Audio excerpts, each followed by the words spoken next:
Welcome back, folks. BShooter94 here, and I'm giving you a little bit of bonus content here. I'm doing an extra Nitro on top of a recap here due to some audio issues that came with the last episode that was posted this morning. So I do apologize for that, and we are going to go through the show here just so you have a kind of an idea what was supposed to be said, so that way there's no discrepancies going forward.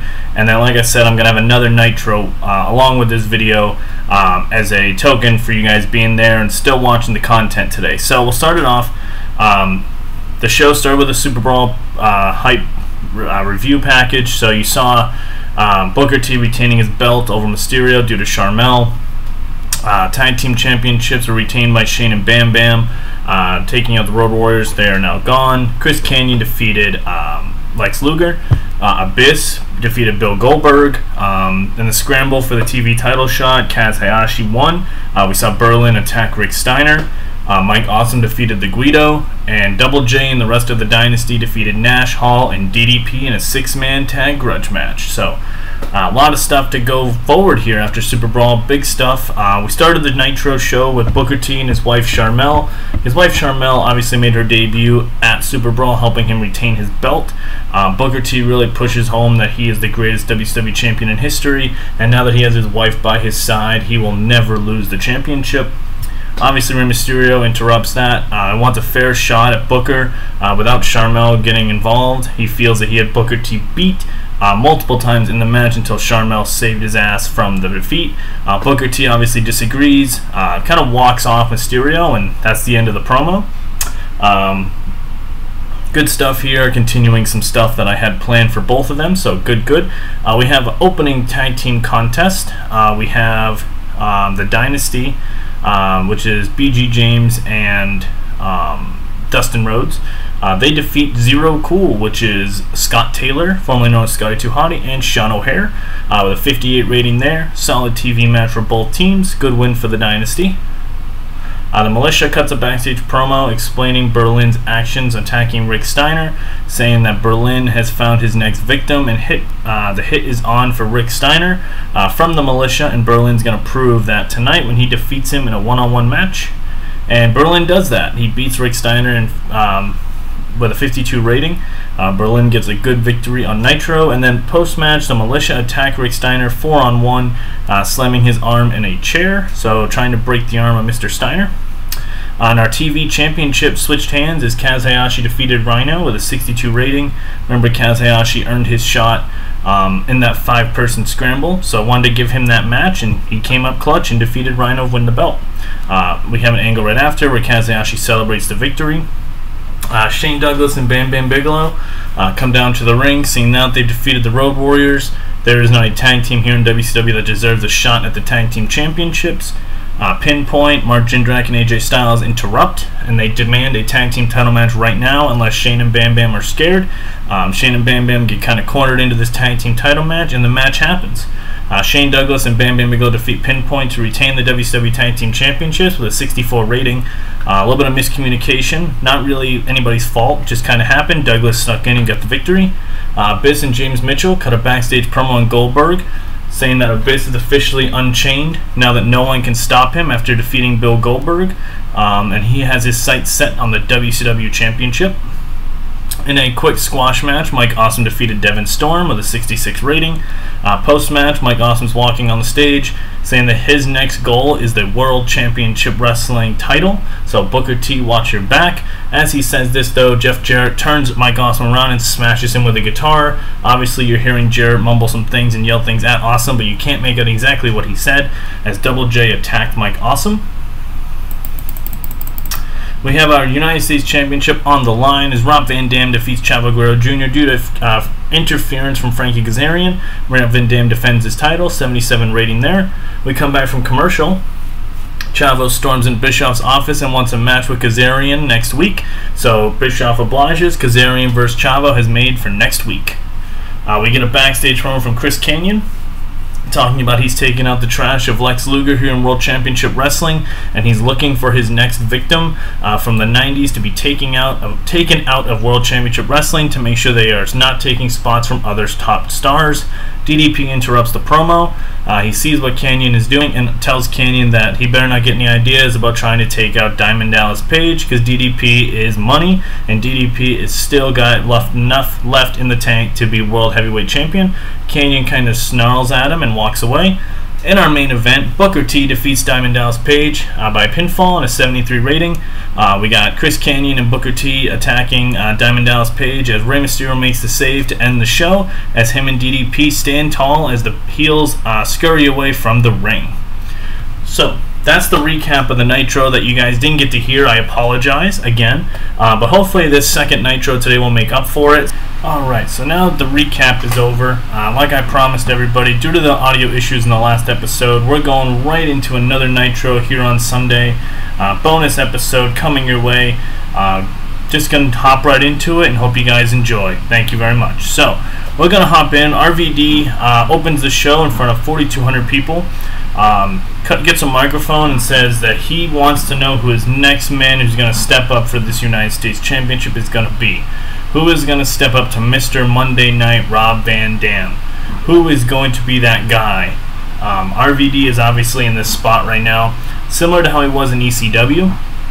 As a television champion, he is just making this United States Championship look very prestigious and very important, and really enjoying it. So 72 rating out of Rob Van Dam, love to see it.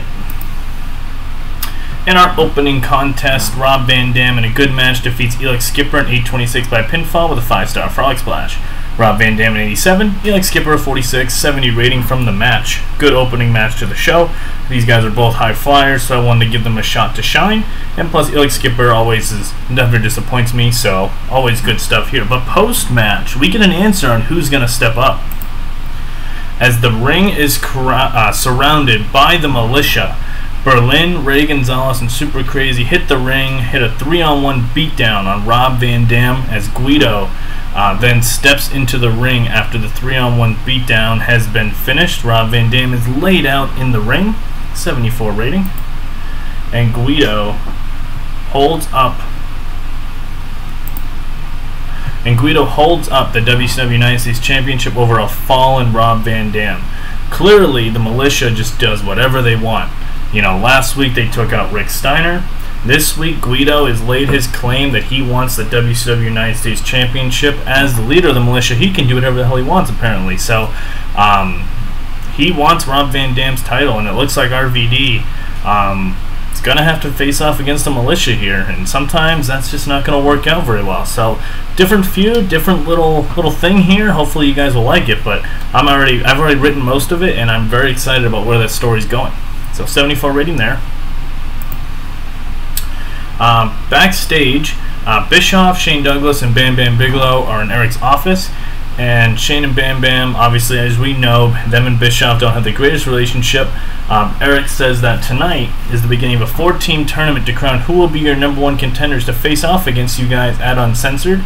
Rather than people just come out and claim they want titles, let's make people earn it. Shane and Bam Bam, they're fine with having the night off, but they're not thrilled about who they have to possibly go up against, because they see who the bracket is. And the bracket is as follows. So we got Nash and Hall as the outsiders, AJ and Jindrak as pinpoint, Ray Gonzalez and Super Crazy as the Militia, and BG James and Dustin Rhodes as the Dynasty. 4 very, very good tag teams. So obviously Shane and Bam Bam are not thrilled with this, but overall this is going to be a cool little thing, I think. 70 rating here. And we also get a little graphic that says Rey Mysterio will be taking on Chris Kanyon tonight in the main event, which makes sense after last week. 62 rating.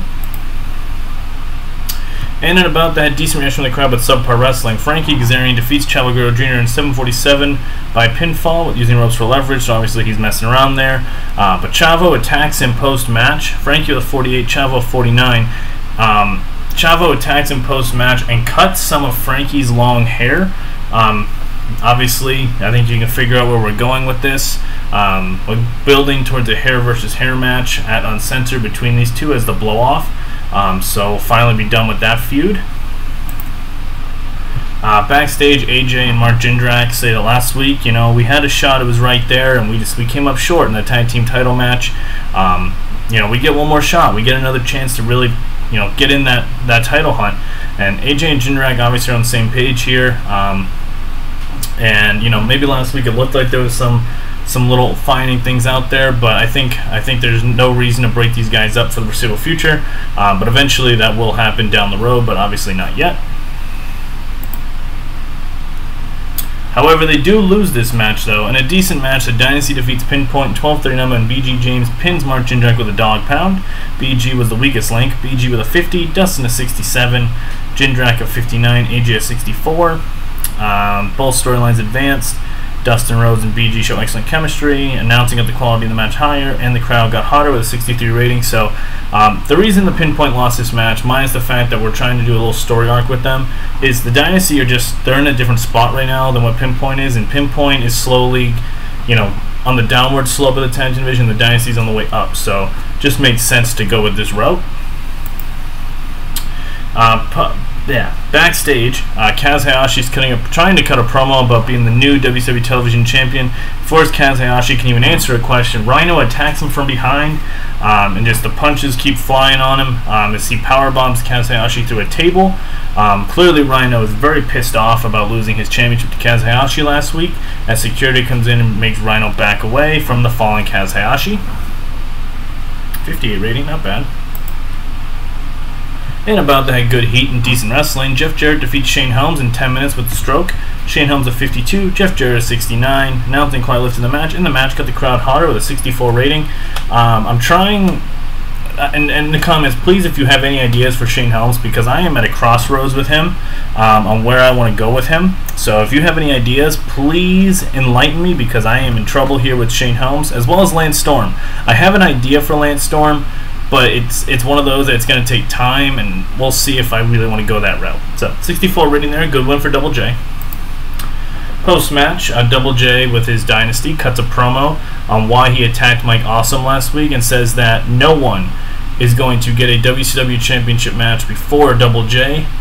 He knows that he can't get involved in the WCW Championship matches uncensored, because Mysterio's got that spot. But Double J knows that he is the next man in line, because he is going to take the WCW Championship from whoever walks out of uncensored. And Mike Awesome claiming to fame that he wanted that shot, Double J can't allow that.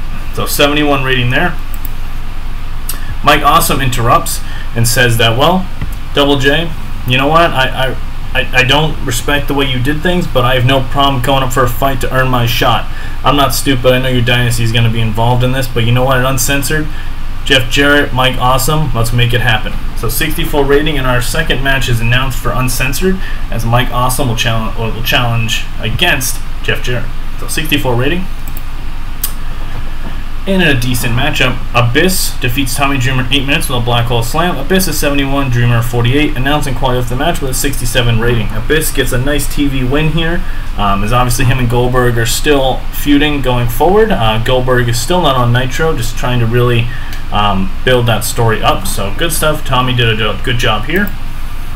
Post-match, Mitchell cuts a promo saying that the golden boy of World Championship Wrestling, Goldberg, is dead and gone due to my Monster Abyss, and he's never coming back. Monster Abyss wants his WCW Championship match, and he is going to make a statement next week. If he doesn't get it, he is going to cause chaos. So 67 rating there.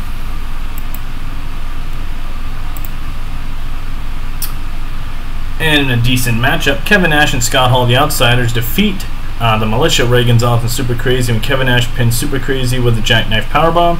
Scott Hall 69, Kevin Nash is 75, Crazy at 56, Ray Gonzalez at 53. Tag title storyline advance, and Militia runs wild storyline advances. So our finals of the tag team little tourney there is going to be the Outsiders versus the Dynasty, and it's as much as I finish that feud, I need to just have this match happen. You know, and at the end of the day, the feud never truly ends. It just kind of, you know, continuity, you know, or continuity. That's it. Continuity, that's the word. So, and I think the Militia here gets a good spot on the show with a 68 rating. Backstage, DDP walks into Mysterio's locker room and tells him that he has his bad tonight in the main event, just like Ray had his last week, as he doesn't know what Booker and Kanyon might have up their sleeve, and he wants Ray to know that Page has his back. 69 rating here.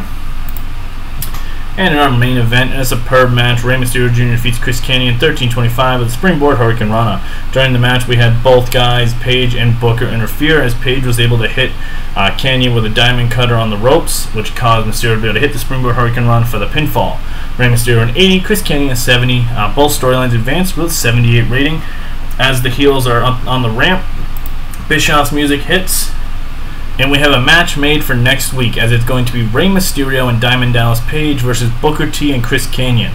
If DDP and Rey Mysterio win, Mysterio chooses the stipulation for the WCW Championship match at Uncensored. If Booker T and Chris Kanyon win, Booker T chooses the match at Uncensored. So, a little bit of reasoning there. I like it. A little different. 80 rating out of that, and that's going to end the show. Let's see what we get for an overall rating.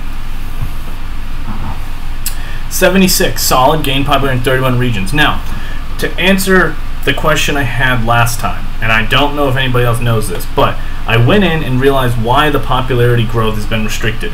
And that is due to the fact of the TV deals not including every region, and the ones that do, I'm not eligible for. So that's why we're getting 3 red things there. So I did look into that, guys. I did. But again, I want to thank you to everybody who's been patient with this last video that came out this morning. Sorry about the audio. I don't know what happened there. But the good news is I was able to get this one out to you guys and make sure you guys were able to get a recap of the last show, as well as get a bonus Nitro. And we're in March of 2002, guys. We're pushing. Now remember, TNA launches June 2002. So we're almost at that point, guys. And just so we're clear, I know some people were asking about this. 2 things. One, I did look into a women's division to answer some people's questions, and unfortunately, there is just not the talent out there that's not in WWE to even try it right now. Definitely down the road. And 2, we are going to be doing, when we hit May week 1, because that's when I launched WCW here in 2001, the relaunch. That is going to be when we do a full global, all the companies. We're going to look at everything, see who's in my developmental, see what's going on with WWE. There's a guy on my roster that I haven't revealed who has signed with me already, but he is not debuting, but he is a defect from WWE. We're going to go in and see who's still free agents. We're going to see who champions are. We're going to look at past champions from WWE. So it's going to be a very action-packed show, but that's down the road. Our next Nitro, as you guys are kind of aware now, every Sunday, like I've been saying, will be a video day for TEW.